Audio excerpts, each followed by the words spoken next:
غذا سادہ کھاؤ، رات کو جلدی سوو، صبح جلدی اٹھو۔ میں پوری دنیا پہ ابھی افریقہ کے 8 ملک پسماندہ 5 بجے کے بعد بازار بند ہوتے ہیں، یہاں رات 9 بجے شاپنگ کے لیے نکلتے ہیں۔ میرے رب نے رات سونے کے لیے بنائی، دن کام کے لیے بنایا۔ اتنی نحوست ہے کہ 12 بجے تک بازار نہیں کھلتے، 11 بجے تک بازار نہیں کھلتے۔ میرے نبی نے فرمایا جعلت البرکۃ فی بکور امتی، میری امت کی صبح کے وقت میں برکت دی گئی ہے۔ میرے نبی نے فرمایا صبح کے وقت میں رزق تلاش کرو، صبح کے وقت میں اپنے رزق کی طلب سے غافل نہ ہو، سو نہ جاؤ۔ اب سارا تاجر صبح سوتا ہے، ساری منڈیاں، سارے بازار رات 11 بجے تک کھلے ہوئے ہیں، بچوں سے دور، بیویوں سے دور۔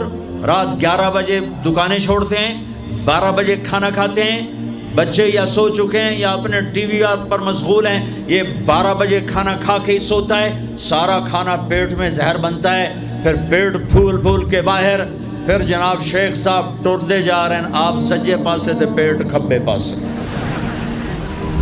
اور پھر ڈاکٹروں کی چاندی، کسی کو بلڈ پریشر، کسی کو شوگر، کسی کو ہارٹ، کسی کو کچھ۔ یہ سب فطرت کی زندگی کو چیلنج کرنے کا، یہ ساری لوڈ شیڈنگ اللہ کی قسم ختم ہو جائے گی۔ شام مغرب پہ بازار بند کرو، صبح اٹھو، سارا یورپ، سارا امریکہ، سارا چائنا، سارا افریقہ میں جہاں پھر کر آیا ہوں، 5 بجے بازار بند ہیں، 9 بجے سناٹا ہوتا ہے، ہو کا عالم ہوتا ہے۔ تمہارے 9 بجے لبرٹی سے گزرا نہیں جاتا ہے۔ کیا ظلم و ستم ہے، نہ دین جانتے ہو نہ دنیا جانتے ہو، نہ تم دین کے واقف ہو نہ دنیا کے واقف ہو، دنیا سے بھی جاہل ہو، دین سے بھی جاہل ہو، دنیا کا بھی ظلم کر رہے ہو، دین کا بھی ظلم کر رہے ہو۔ لا سمرۃ بعد العشاء، میرے نبی نے فرمایا عشاء کے بعد کوئی مجلس نہیں ہے، سو جاؤ۔ تہجد میں اٹھو۔ 12 بجے کے بعد جو آدمی سوتے ہیں ان کے جسم کی ریپیئر ہوتی نہیں ہے، جو دن میں سوتے ہیں ان کے جسم، نیند مستری ہے، پلمبر ہے، آپ کے پوری باڈی کی ریپیئر کرتا ہے نیند کا نظام۔ لیکن جب آپ 12 بجے کے بعد سوتے ہیں یا فجر کے بعد سوتے ہیں، وہ کام ہی نہیں کرتا، وہ کہتا میری چھٹی میں نہیں کرنا۔ جب آپ 10 بجے سو جاتے ہیں وہ پورا ایکٹیو ہو جاتا ہے، پورے جسم کو چست کر دیتا ہے۔ جب آپ صبح 4 بجے اٹھو، 5 بجے اٹھو تو آپ تازہ ہوگے۔ رات کا جاگنا، دن کا سونا نحوست، آپ کی بجلیاں تباہ، پہلے ہی تھوڑی ہے، اوپر ساری رات کے دکانیں، فنکشن۔ یہ تو اللہ حکومت کا بھلا کرے، یہاں کی حکومت کا، کہ 10 بجے کا انہوں نے ڈنڈا چلایا تو کچھ، ورنہ تو 10 بجے تو برات کی تیاری ہو رہی ہوتی اور 1 بجے کھانا ہو رہا ہوتا تھا۔ جس امت کو اللہ نے وقت کی قدر سکھائی، اسی امت نے وقت کو تباہ کر کے رکھ دیا۔ اور جس امت کے پاس قرآن نہیں، نبی نہیں، انہوں نے وقت کو کیش کر کے تمہیں غلامی کا طوق پہنا دیا، اور دنیا کو لیڈ کرنے کی طاقت اللہ نے ان کو دے دی۔